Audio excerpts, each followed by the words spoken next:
Ahora vamos a ver los diferentes estilos de pseudocódigo.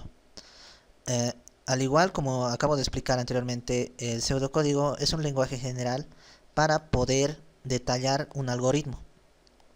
Entonces, esto nos dice que hay diferentes estilos de pseudocódigo, como ser el Fortran, el Pascal y el estilo C.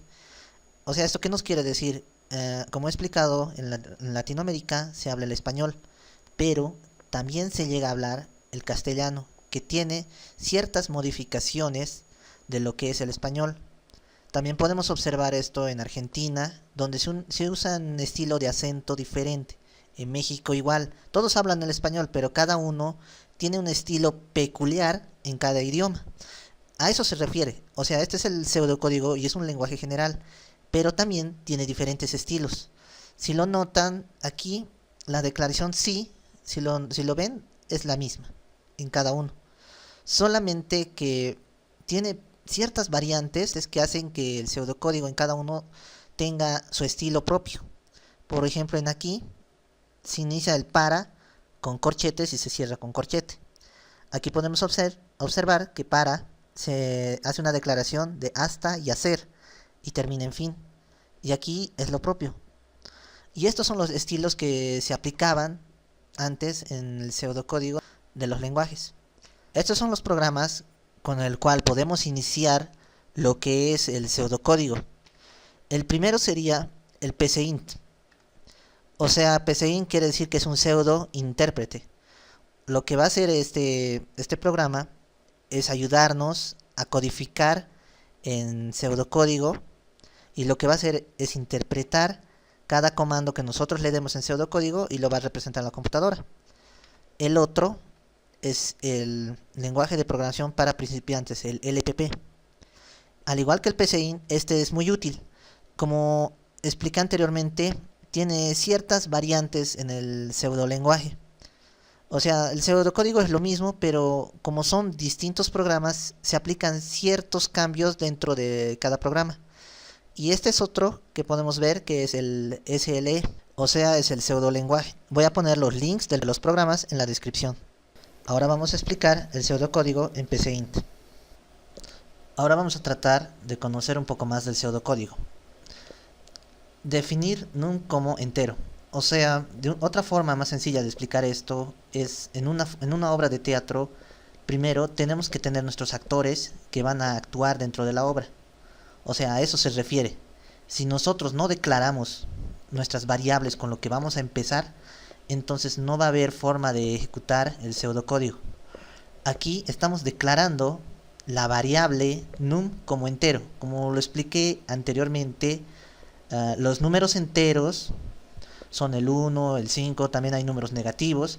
Entonces aquí podemos observar que esta variable se está declarando como entero, y los valores que vaya a ingresar aquí van a ser del tipo entero. Por ejemplo, aquí podemos ver cómo el número 8, que es un entero, lo estamos asignando a num. Como es declarado como entero, se está asignando directamente a num. Ahora, num tiene ese valor, como lo he explicado anteriormente. Cuando preguntabas un número, lo almacenabas dentro de tu cabeza. Entonces, esto es lo que estamos almacenando dentro de la memoria. Por eso está la flechita direccionada aquí. Y a esto también se le conoce como asignación. Es una asignación de un número a una variable. ¿Por qué es variable? Porque cada vez que asignemos podemos cambiar el valor de este número. Puede ser 5, 3, 2, puede ser cualquier número, y como es la variable, va a ir asignándose diferentes valores. También tenemos el siguiente ejemplo, que es lo mismo con el número real. Ahora, en aquí tenemos que tener cuidado en algo. En aquí hemos declarado con un nombre num, y este valor tiene que ser distinto en otra declaración. No puede ser el mismo valor, porque estaríamos ocasionando un error dentro del pseudocódigo. O sea, no podemos declararlo con el mismo nombre, porque estamos asignando aquí a una variable y aquí a otra variable con el num1.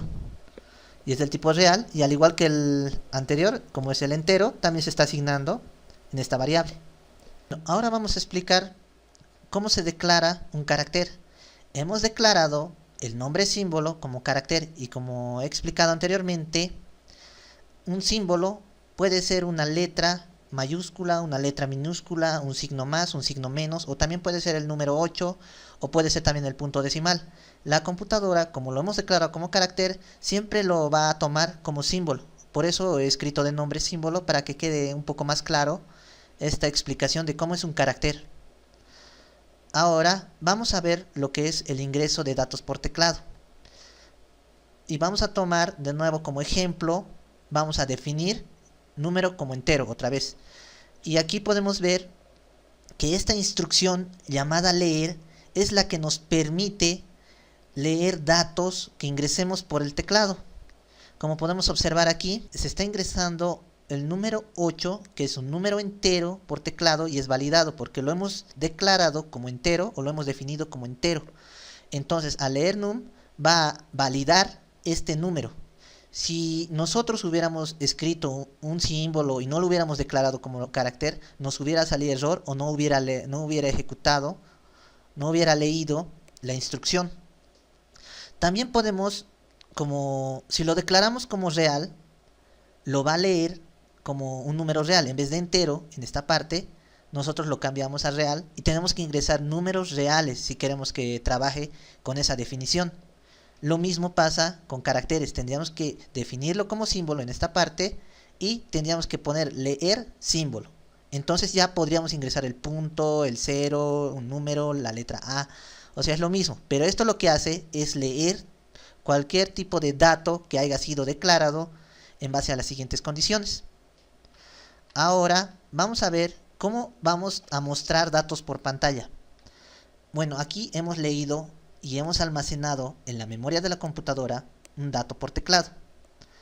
Ahora lo que vamos a hacer es mostrar los datos por la pantalla del monitor. Y para eso se usa esta instrucción llamada escribir. Escribir nos sirve para mostrar el dato que haya sido leído previamente o haya sido asignado también, porque puede ser una asignación o puede ser una lectura por teclado.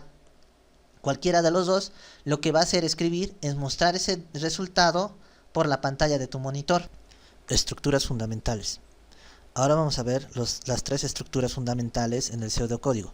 Primeramente hemos descrito las de secuencia de acciones, las que se guían con pasos directamente. Luego las de decisión de acción, las cuales son que te va a dar una opción de decir sí o no. Luego las de ciclo de acciones, en la cual el algoritmo entraba en un bucle. Ahora todo esto lo vamos a ver en el pseudocódigo. En la primera parte he dicho que un algoritmo tiene una entrada, un proceso y una salida. También se rige bajo esta norma tanto el algoritmo como el pseudocódigo y los diagramas de flujo. Ahora vamos a ver cómo funciona este procedimiento dentro del pseudocódigo. Vamos a tomar como ejemplo el algoritmo que hemos desarrollado anteriormente, en la cual era la suma de dos números, para verlo cómo se realiza en pseudocódigo. Esto lo vamos a hacer dentro de las estructuras fundamentales en la secuencia de acciones, porque es una secuencia de pasos que siguen uno tras otro. Primero vamos a definir nuestras variables, que en este caso serían tres. Vamos a definir en el pseudocódigo num1, que es este número, num2, que es este segundo número, y lo que es la suma. Luego vamos a ingresar nuestra entrada. En este caso van a ingresar dos variables y estas dos variables van a ser ingresadas por el teclado. Vamos a escribir un número y vamos a escribir otro número, y estas instrucciones lo que van a hacer es leer los datos por teclado. El proceso llegaría a ser la operación, que es la suma. La variable 1 más la variable 2 nos va a dar lo que es la suma. Y como salida sería escribir suma. Es lo que nos mostraría por pantalla. Ahora aquí podemos ver una comparación tanto en el lenguaje que es PCInt y lo que es el lenguaje de programación para principiantes y el SLE, que es el pseudolenguaje. Como podemos observar, en la declaración no hay mucha diferencia de cada uno de estos programas. Lo que hace es interpretar lo que es el pseudocódigo con un estilo. este tiene un estilo diferente a lo que es en lenguaje para principiantes. Prácticamente son lo mismo, ¿no? Pero aquí el pseudocódigo lo que hace es variar, ¿no? Un poco lo que es algunas instrucciones. Bueno, más que todo voy a trabajar con este tipo de lenguaje. Ahora vamos a seguir con las estructuras fundamentales, las cuales son ahora decisión de acción. Para explicar mejor esto, vamos a resolver el siguiente problema. Identificar si un número es 0 o no. Primero vamos a poner nuestro nombre, como siempre, identificar número, y vamos a declarar nuestras variables, que es definir una variable como entero. Nuestro dato de entrada va a ser ingresar un número por teclado, y nuestro proceso será por si número es igual a 0, entonces escribir 0. Si no, escribir no es 0. O sea que esta instrucción de decisión y acción nos permite identificar si la variable es 0 o no es 0. Vamos a ver más a detalle haciendo correr el programa. Primero, la computadora, el primer paso que va a hacer es identificar la declaración de la variable. Una vez que ya esté la variable, lo que va a hacer es identificar el número que nosotros ingresemos por el teclado. Eso va a ser nuestro dato de entrada. Suponiendo que ingresamos el número 22, este 22 se va a almacenar aquí, y vamos a preguntar si esta variable, que es número que es igual a 22, es igual a 0. En este caso, este número no es 0. Entonces se va a ir por no y va a escribir por la pantalla que no es 0.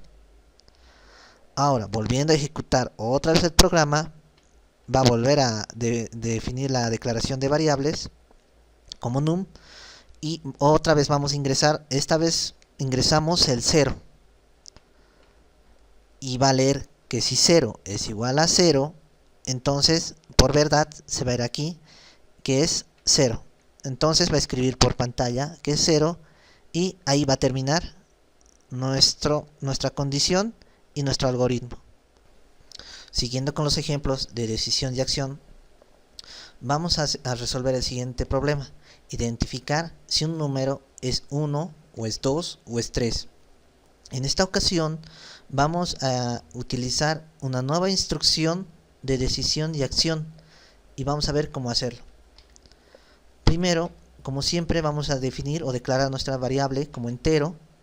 Nuestra entrada, vamos a ingresar un número por teclado, y en este proceso va a estar nuestro nuevo identificador, que es según num hacer, que quiere decir que esta vez, como en el anterior ejemplo hemos visto que solamente podía decir o sí o no, podías tener dos opciones, sea cual sea, terminaba tu algoritmo en cualquiera de las dos. En esta ocasión, con este identificador según, nosotros podemos agregar más opciones, no solamente como en este ejemplo vemos 3, podemos poner 4, 5, 6, o sea, no tendría límite de opciones, podríamos poner cuantas opciones que queramos dentro de este identificador.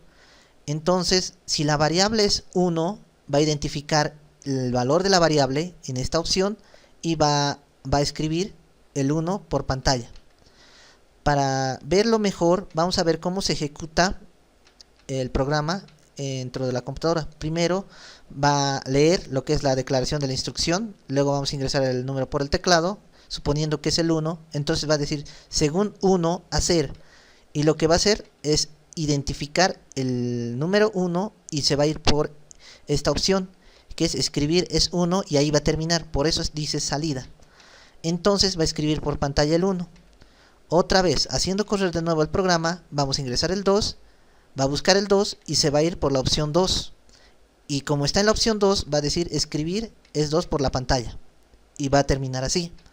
Lo mismo va a pasar con la siguiente instrucción, que es el 3. Ahora ya conocemos dos instrucciones de decisión y acción. El anterior que expliqué, que era por sí y por no, por verdad y por falsedad, la cual me permite escoger entre dos opciones, y esta que es según, la cual me permite escoger más de dos opciones, puede ser 3, 4, según como sea la variable, y la identificación de esta variable en cada opción es la que nos va a permitir decidir qué tipo de opción va a ser por salida y la cual va a ser impresa por pantalla o la cual va a ser ejecutada. Siguiendo con las estructuras fundamentales, vamos a ver en pseudocódigo lo que son los ciclos de acción.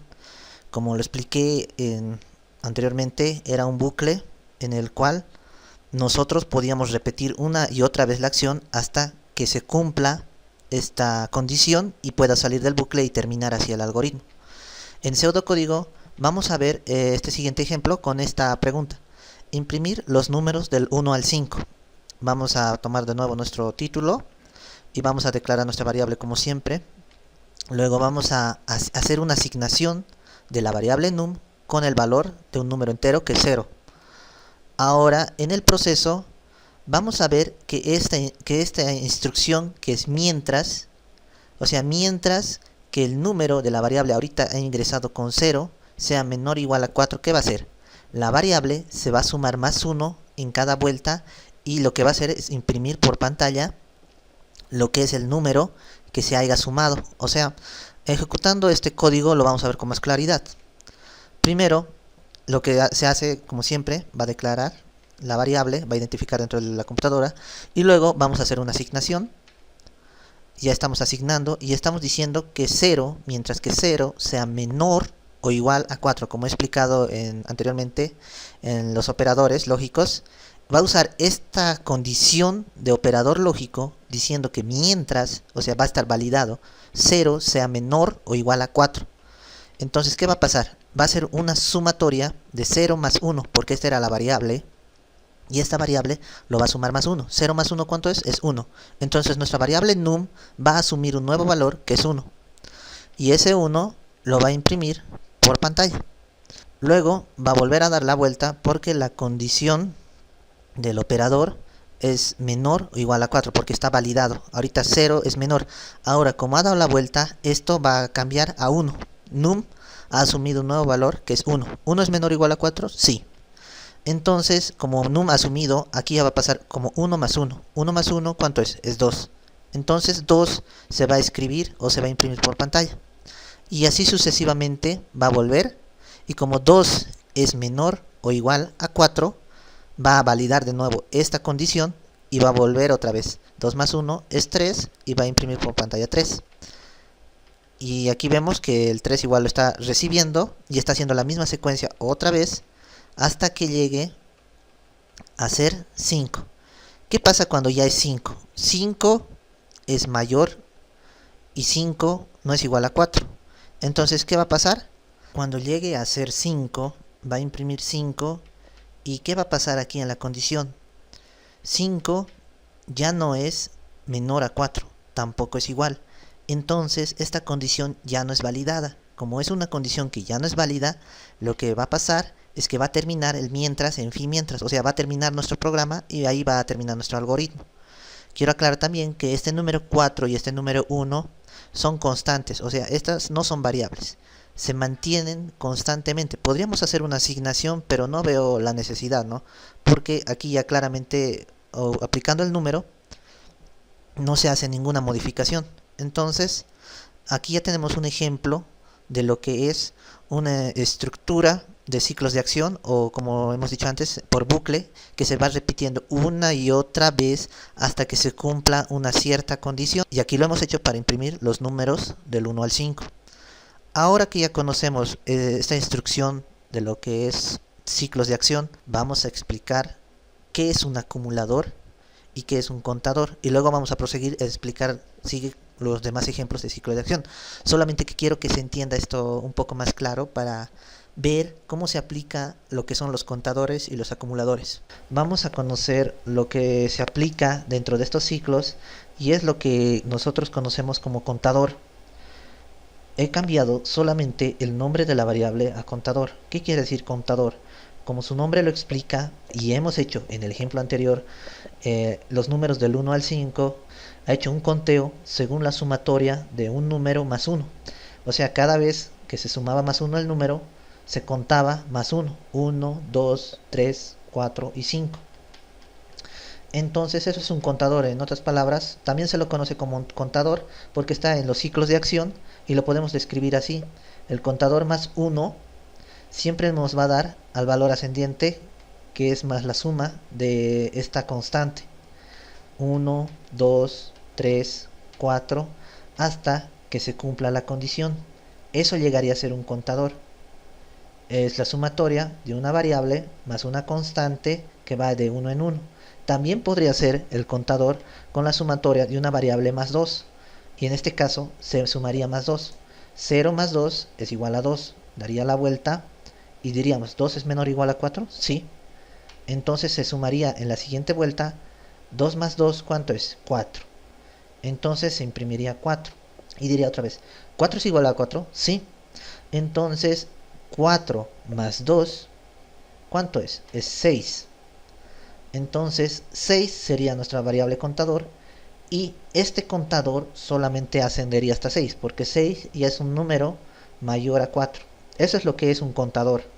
Va sumando según la constante. Puede ser 2, puede ser 1, o puede ser de 3 en 3, o puede ser de 4 en 4, o de 10 en 10, ¿no? Un contador puede ser 10, 20, 30, 40.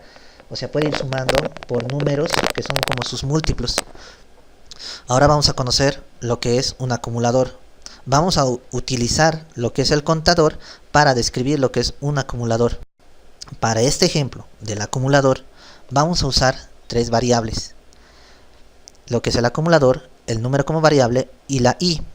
Este es un contador también, pero yo le he puesto variable i porque escribir contador ya se me haría muy largo, ¿no? Y yo quiero explicar ahora lo que es el acumulador. Vamos a asignar a la variable acumulador un número entero 0 y al contador igual a la variable contador, que es i, otro número 0. Entonces vamos a decir 0 es menor o igual a 4. Sí.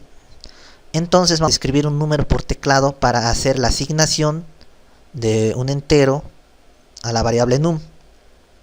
A esta variable lo que le vamos a hacer ahora es la asignación y vamos a sumar al acumulador, que es 0 más num.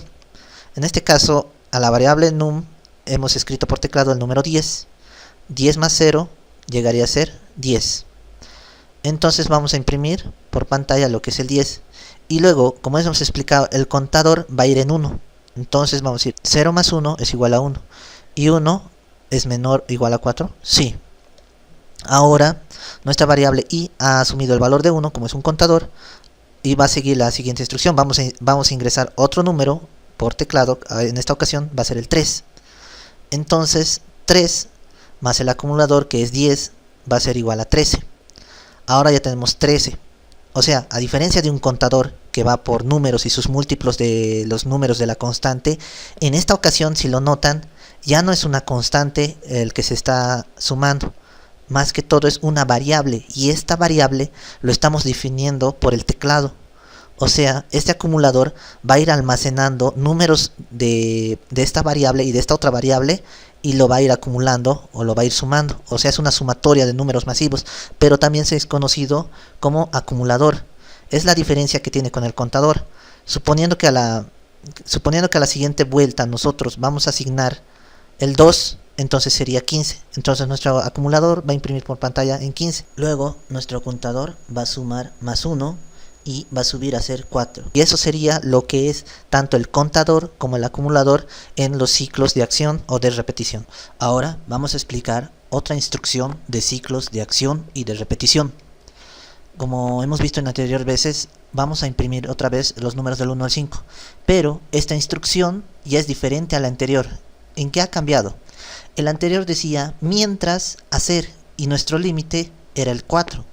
Pero ahora dice, en esta parte dice repetir, y vemos que la asignación y se hace la impresión, pero lo que es la condición ya está al final, o sea, se ha invertido. ¿Para qué nos sirve esto? En el anterior hemos visto que primero se hace una pregunta, que es la condición. Primero pregunta a la variable si es menor o igual a 4. Eso es, primero es la pregunta y luego recién viene la ejecución. En este caso es al revés. Primero es la ejecución y luego recién viene la pregunta. Por eso es la diferencia de este ciclo de acción. Primero se hace lo que es el procedimiento y al final se hace la pregunta de condición. Esa es la diferencia que existe entre estos dos ciclos, el anterior explicado y el que estamos viendo actualmente. ¿Y por qué varía? En el anterior decía mientras que el número sea menor o igual a 4. Ahora, si lo notamos, aquí dice hasta que el número sea mayor o igual a 5. O sea, ha cambiado la condición también y como podemos ver también la constante. Entonces vamos a ver ahora cómo se ejecuta esta instrucción que es de repetición hasta que. Primero, como siempre, viene la declaración de la variable, luego viene la asignación a la variable y vamos a hacer lo que es la sumatoria. Como lo notamos, primero ya realiza el procedimiento y hace la sumatoria de 0 más 1, que es igual a 1.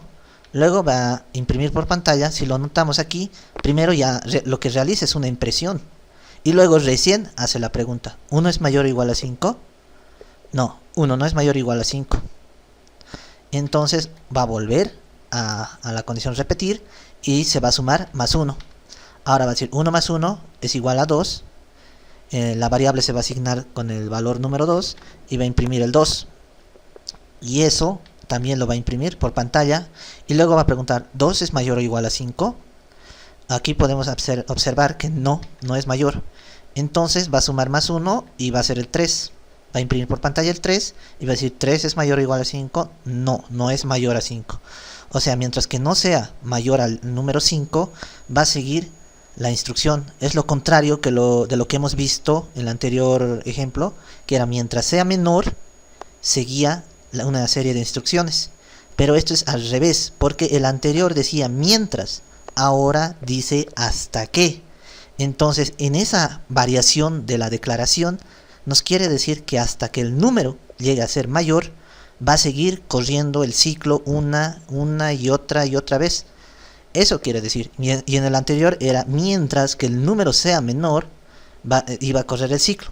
Esa es la diferencia. O sea que en esta condición ya cambia lo que es la declaración de los operadores. Y como podemos observar, va a sumar 3 más 1 es igual a 4. Va a imprimir el 4 y luego recién va a preguntar: ¿4 es mayor o igual a 5? No. Y luego va a seguir hasta que sea 5 y va a decir imprimir 5. ¿Y 5 es mayor o igual a 5? Sí, 5 es igual a 5. O sea, en 5, cuando ya es igual a 5, ya se cumple la condición. Y luego, como ya está cumpliendo la condición, o sea, el límite de este bucle ya se está cumpliendo en base a esta condición, ya no va a seguir y va a finalizar ahí. Entonces, ya conocemos dos ciclos de acción. Ahora vamos a ver el último ciclo de acción, que es para. ¿A qué se refiere para? Si lo analizamos bien, para hasta con paso 1 hacer. ¿Esto qué quiere decir? Esto, si lo podemos observar bien, es una asignación de una variable que está en 0 hasta, esto es una condición y esto es un contador. Por eso quería aclarar esto antes de llegar a esta parte, porque está compuesto, o sea, esto se ha armado de una asignación, una condición y un contador. Y a esto se lo conoce como un bucle definido, y a diferencia de lo que era mientras y de lo que es repetir, este es un bucle con un contador ya incorporado, o sea, ya tiene un límite y tiene al mismo tiempo una asignación. Es la composición de los tres en uno solo. Y como podemos ver, se rebaja el número de instrucciones. Anteriormente yo lo que hacía era poner aquí abajo el contador en el mientras y luego iba contando más 1.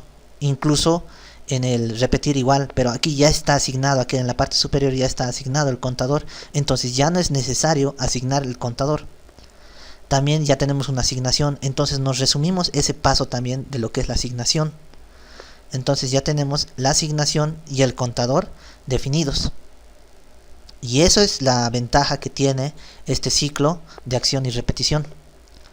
Ahora vamos a ver cómo funciona. Aquí hemos declarado nuestras dos variables como siempre, pero ahora en la entrada hacemos solamente una asignación a una variable. Luego, como vemos, va a decir i, que es igual a 0, se está asignando en 0, que llegue hasta 5, con paso en contador 1 a hacer. Entonces, lo que va a pasar es que va a sumar la variable 0 más 1, ¿cuánto es? 1, y luego va a imprimir por pantalla ese 1. Luego este 1 en esta parte superior, aunque no se ve, ya se está contando más 1. Entonces, i llega a tomar el valor de 1. Como ya es 1, en esta vuelta lo que va a hacer es sumar la variable que ha tomado anteriormente el valor de 1 y va a ser 1 más 1 y va a ser igual a 2. Entonces lo que va a hacer es imprimir por pantalla el número 2. Ahora internamente aquí también se está pasando el número 2 a la variable i. Entonces eso quiere decir que aquí otra vez va a seguir aún es menor a 5, no es igual a 5. Entonces mientras que esto sea menor a 5 va a sumar más 1, entonces ya es 2. Y lo que va a proceder es sumar la variable 2 más 1 y es igual a 3 y va a imprimir el 3. Lo mismo va a pasar aquí, va a ser 4 y vamos a sumar 3 más 1 es igual a 4 y vamos a escribir el 4. Y así sucesivamente. Ahora que ya entendemos bien este ciclo de acción y repetición de esta instrucción, vamos a tratar de resumirlo en una forma más simple, lo que es ahorita sin hacer esta operación, ¿no? Porque lo que estamos tratando de entender es cómo funciona este ciclo de acción. Vamos a ver cómo hacemos corto estas instrucciones en pseudocódigo. Como podemos observar, hemos definido i como entero. Nuestra entrada ya no está aquí, porque esta asignación ya pasa a esta parte en nuestro pseudocódigo. Entonces, ¿qué nos quiere decir? Como he dicho, esto es una asignación y en la entrada nosotros sabemos que siempre nombramos una asignación, pero aquí ya está interiormente dentro de este ciclo. Esa es la ventaja que tiene. Ya está asignado, estamos poniendo el límite y estamos poniendo el número de pasos. A diferencia del anterior, ahora vamos a empezar desde 1 porque queremos imprimir el número 1 y que llegue hasta 5. Entonces vamos a hacer correr el código para ver cómo funciona. Primero, lo que va a hacer es asignar 1 y lo que va a hacer es imprimir el número 1. Luego, la variable i va a cambiar a 2 y va a imprimir el número 2. Luego va a asignarse al 3, va a imprimir el 3 y luego el 4 y va a imprimir el 4 y va a volver otra vez al 5. Cuando ya sea 5 va a terminar este algoritmo y este va a ser el final de este pseudocódigo. Esta vez hemos visto una forma más sencilla de escribir del 1 al 5 como el contador, pero podemos hacerlo con otro tipo de operaciones obviamente. Y esta forma ha sido vista de una forma muy simple debido a esta instrucción que nos ayuda a complementar lo que es una asignación, una condición y un contador. De esa forma podemos hacerlo más rápido en menos líneas de código, lo que son los ciclos de acción y de repetición. Entonces ya hemos conocido 3 tipos de acción y de repetición: el mientras, el hasta que y el para. También hemos visto que estos ciclos de acción y de repetición trabajan tanto como el contador como con el acumulador. También hemos visto 2 de decisión, que es de según, de decisión múltiple, y el sí y el no, que es de solamente dos decisiones, o sí o no. Terminando esto, ya solo me falta explicar lo que son diagramas de flujo, pruebas de escritorio y el análisis. Estás loco, hermano.